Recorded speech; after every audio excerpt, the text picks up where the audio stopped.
Mercedes launched their GLE Coupe, which for all the world looks like a baby BMW X6. They'll go all the way up to a 577 horsepower twin-turbo V8 AMG version, but for most people, maybe the 350D diesel makes a little more sense. And around April or so, we'll get a more conventional non-coupe version of this same vehicle, without the rakish roofline, but in either case, GLEs now replace the old ML, and they'll be hitting the streets summer of 2015.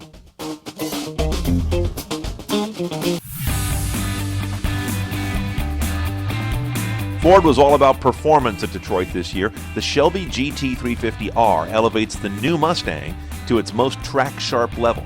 It's got a 5.2-liter V8, but no turbos, no superchargers, still gets around 500 horse and about 400 pound-feet of torque, and uses something called a flat-plane crankshaft. It's real performance tech.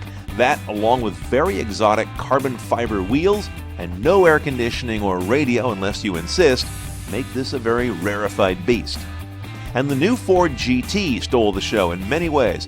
It's the latest version of Ford's classic 1960s race car, and it's really got some serious power. 600 horsepower from just a 3.5-liter EcoBoost engine.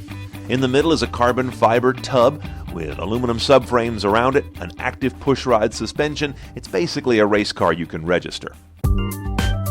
The new Chevy Volt revises the look of that car for the first time, and it's substantially cleaner and more subtle. It's now up to 50 miles of range in pure EV mode, and Volt buyers really pay attention to that. That's a gain of around a dozen miles before it kicks into a hybrid mode. And it can seat 5 finally, thanks to the fact that the battery hump in the back seat is now submerged. And just to make for some phonetic fun, Chevy also showed a new concept called the Bolt. It's their pure electric car project with 200 miles of range and a look and color that are rather reminiscent of a BMW i3.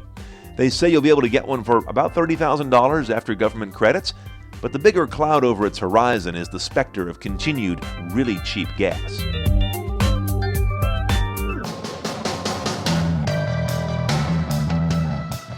This Buick Avenir concept was vying for what may be the best-looking shape on the floor this year.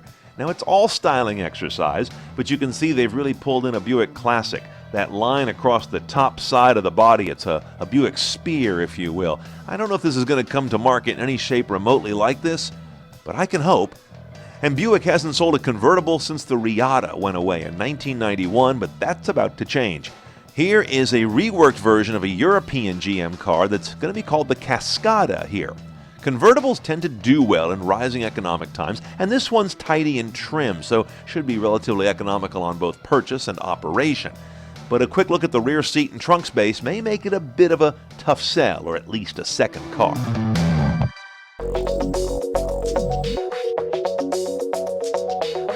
And the Acura NSX wasn't literally new at Detroit, but to see it in final production trim was.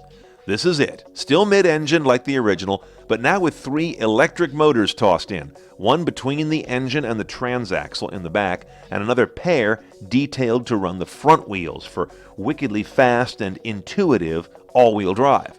They say custom orders will start in the summer, around $150,000, and you may be lucky enough to see one pull up to you next to a stoplight by fall of 2015.